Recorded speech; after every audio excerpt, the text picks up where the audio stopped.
Hi, Misha here, and I've already covered pretty extensively the German U-boats of World War II. Also looked at the French Surcouf undersea cruiser.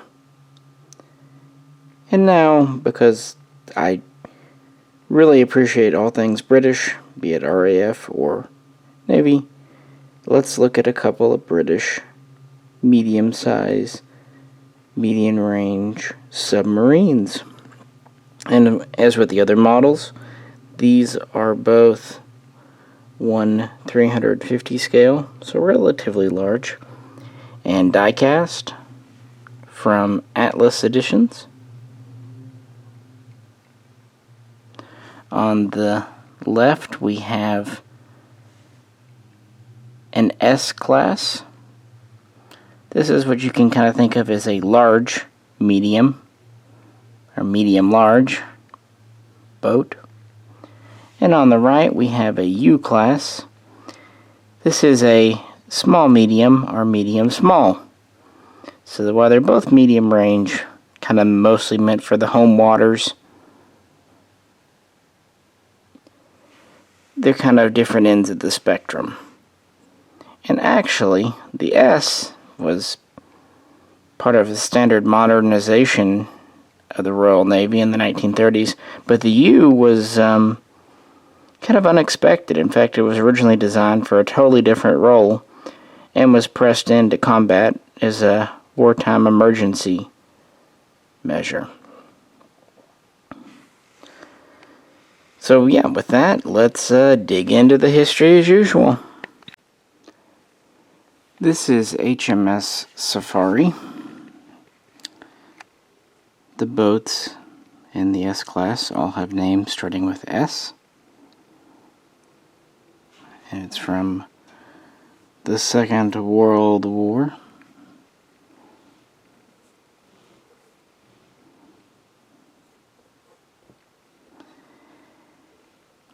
And as I said, this really started off during 1930-1931 as the Royal Navy attempted to modernize.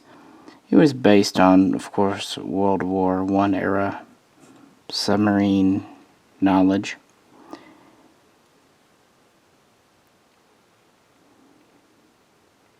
It is in many ways a typical sub. Half a dozen torpedo tubes with a reload for each, 3-inch deck gun,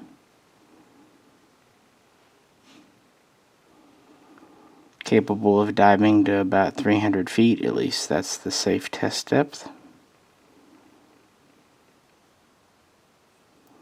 And early on they were designed for working in the North Atlantic, home waters, etc. The first order happened in 1930, and between that time and 1932, what's known as the first group were built of 4 subs. These were 202.5 feet long, had a crew of 36, surface speed of just shy of 16 miles per hour, and a submerged speed of just shy of 12 miles per hour. Like I said, they had 6 tubes with a total of 12 torpedoes, so a reload for each.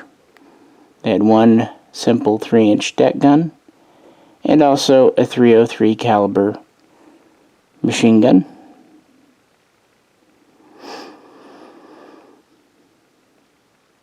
Can't remember if I said 36 officers and crew.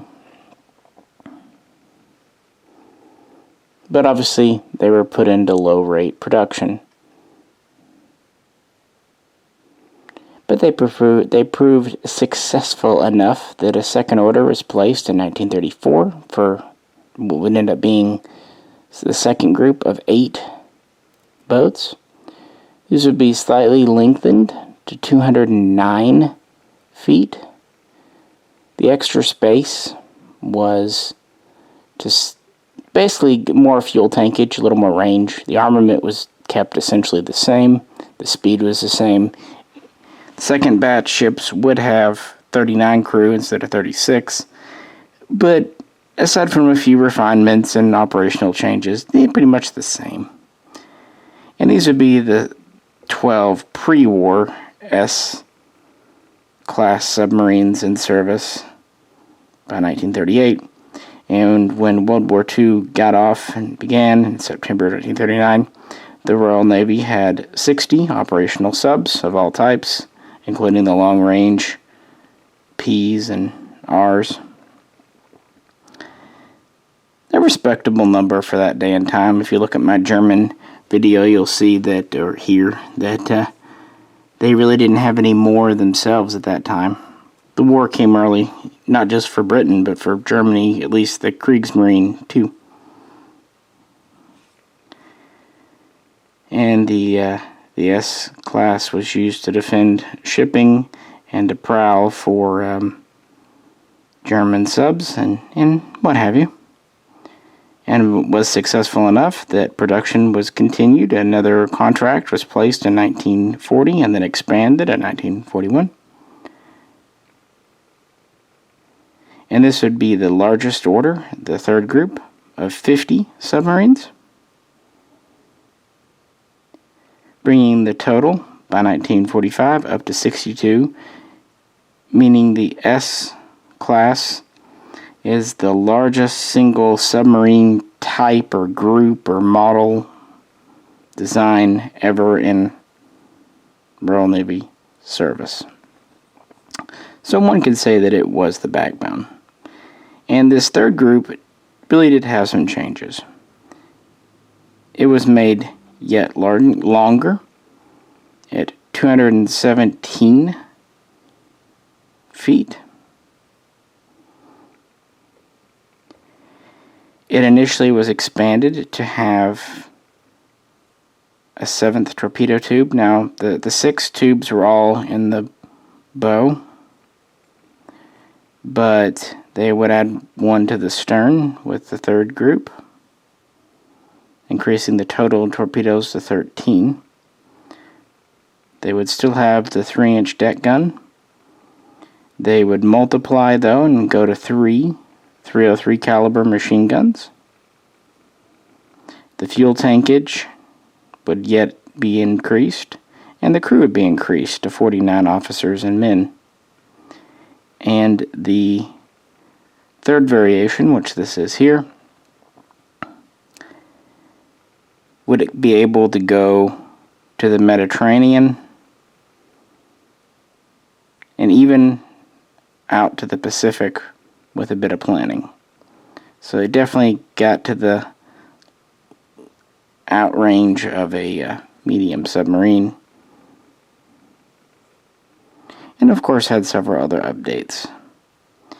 And even within the third group, there would be changes.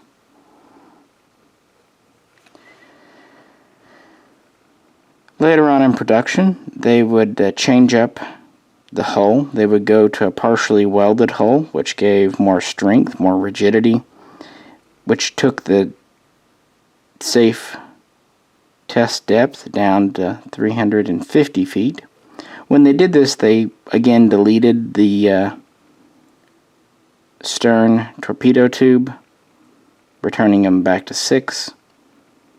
But at the same time, or soon after, they would increase the deck gun from 3-inch to 4.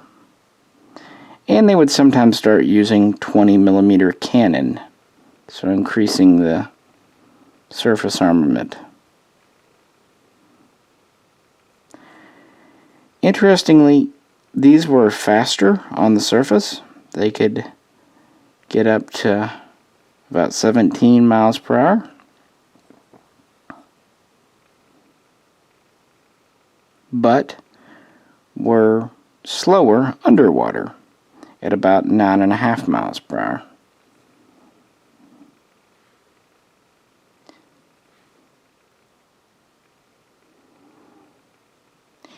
They would continue to build these and field these through 1945.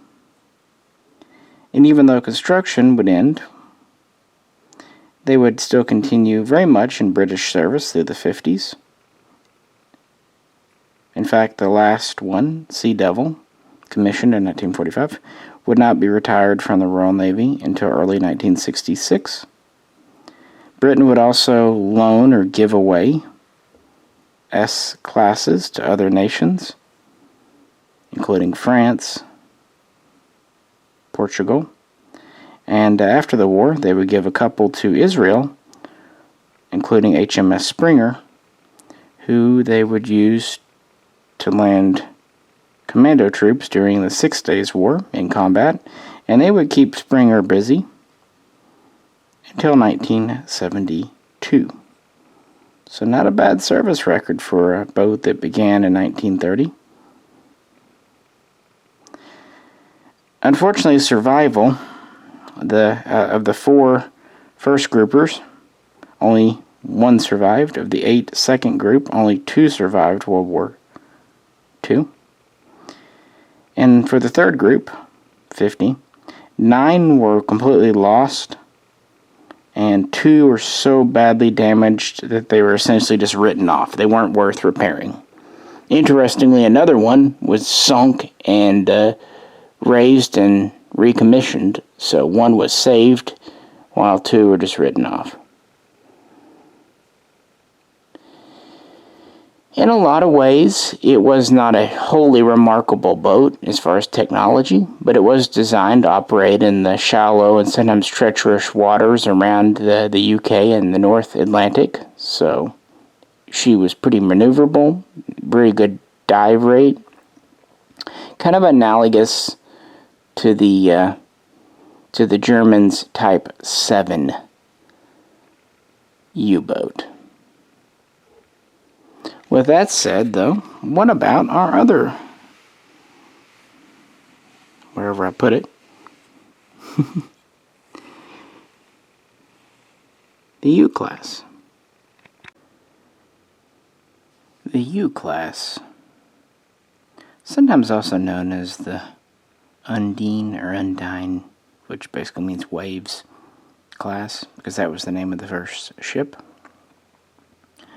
Although perhaps also officially known as the Emergency War Project or War Program Short Hull type, 1940 or 1941, depending on the variation.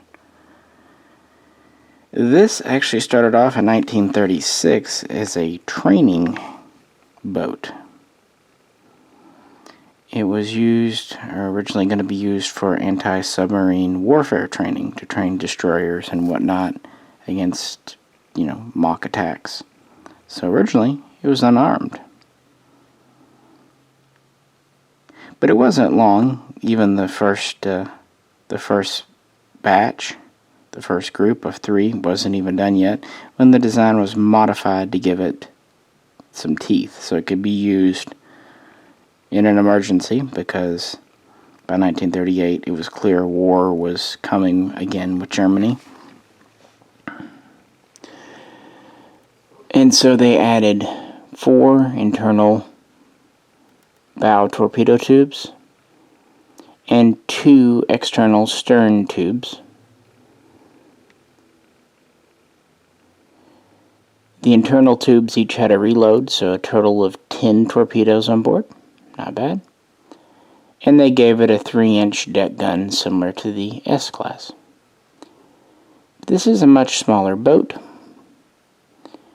at just over 190 feet, and initially had a crew of 27, so considerably smaller than even the first group of S-classes. Interestingly, while she was slower on the surface than the S-class,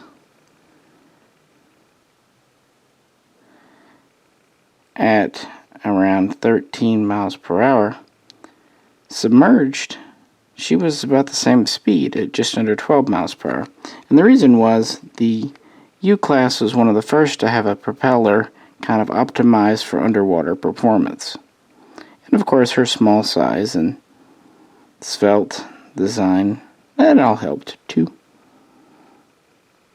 She actually proved to be pretty successful. After the first 3 ships proved themselves, another 12 were ordered in 1938, 1939, bringing the total to 15 during the early days of the war. And by this point, this was not being used as a training boat at all. It was used for kind of coastal, shallow water. As I said at the beginning, it's kind of a medium small. These were most all used for home waters, North Atlantic type stuff. They just could not really go too far afield. The second batch of a dozen had a few improvements, mostly to do with handling and dive characteristics. But in 1940, a third batch of 34 would be ordered, and these would have more important changes. They would get rid of those two external tubes. They found that the drag and imbalance they caused just wasn't worth the extra firepower, so the number of torpedoes was reduced from 10 to 8. On the other hand, they lengthened the hull about 5 feet, so about 196 feet long. This gave it better handling characteristics, a more streamlined appearance. And the crew was slightly increased to 30 to 31 officers and men.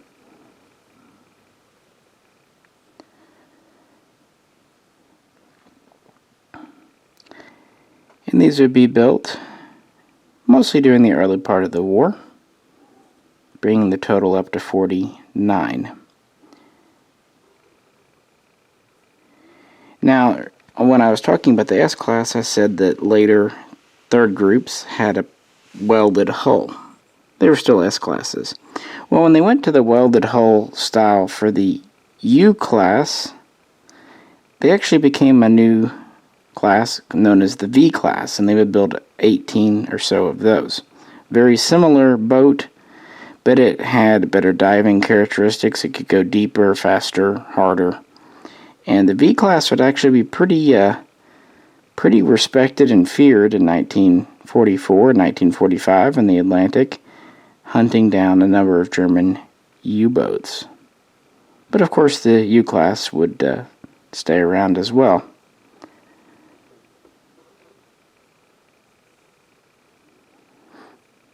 Interestingly, these were basically all built by Vickers of machine gun fame.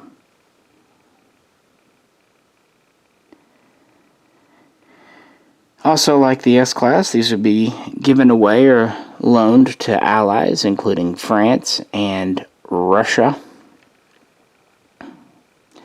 And a fun story, in 1940, the Admiralty ordered that submarines would no longer get names. They would just be like P123, whatever, just a number, much like the German style. This stood for a while. So some U-classes didn't have names. But then in 1942, Winston Churchill reversed this and ordered that every boat already in existence be given a name retroactively, and all new boats have them. This was a great political and psychological move, because when you put sailors in a boat with just a number, they begin to feel like a number 2, insignificant. You give them a name, it gives them a rallying point, a boat, and it makes them feel unique and special, and rightfully so. I would much rather serve on a named boat. But if you look at the list of names for these, the S or the U-Class especially, you can really tell they were reaching on some of the names. It's pretty funny. Because these are two of the most produced submarines that the Royal Navy ever had. They had plenty of other models, but they just weren't made in the numbers like the S and the U. The U would not stay in service quite as long. By the 50s, they were being retired out, and that included with foreign militaries. But for a war emergency, or a boat that was actually just meant to be a trainer, they had a pretty good record. Throughout World War II, British subs went up against German U-boats and came away quite successful. 4 British boats would be credited to German U-boats. They'd be sunk. But the ratio was much in the British favor at 12 Germans sunk. Now, that's not getting into tonnage and all that, but just goes to show you. You don't hear a lot about the Royal Navy's submarine service, but it existed and was a vital part. In fact, early in the war, they outnumbered the Germans. So I just thought I'd bring these to you. As far as these Atlas models, as I've told you in the other videos, I really kind of taken with them. They come with metal bodies. Even some of the superstructure's metal. They are cutaway, which doesn't help me a lot, but hopefully it helps you if I can get it on camera. And they come on these nice wooden plinths. It's not fancy wood, but at least it's really wood, not plastic. And they even have a metal placard nameplate. And they're quite inexpensive. $25 to $35. Unfortunately, these are the only 2 British ones I know that they do. They did a really good job of pretty much doing all of the German U-boats. But they've only done 1 Japanese, 1 Russian, a Polish, and these 2 British. They've also done an American. Maybe they'll do more. Hard to say with models. Anyway, hope you enjoyed this. Feel free to comment below. And if you could, like, share, and subscribe, and all that good stuff. Thank you very much. This is Misha. Catch you very soon next time.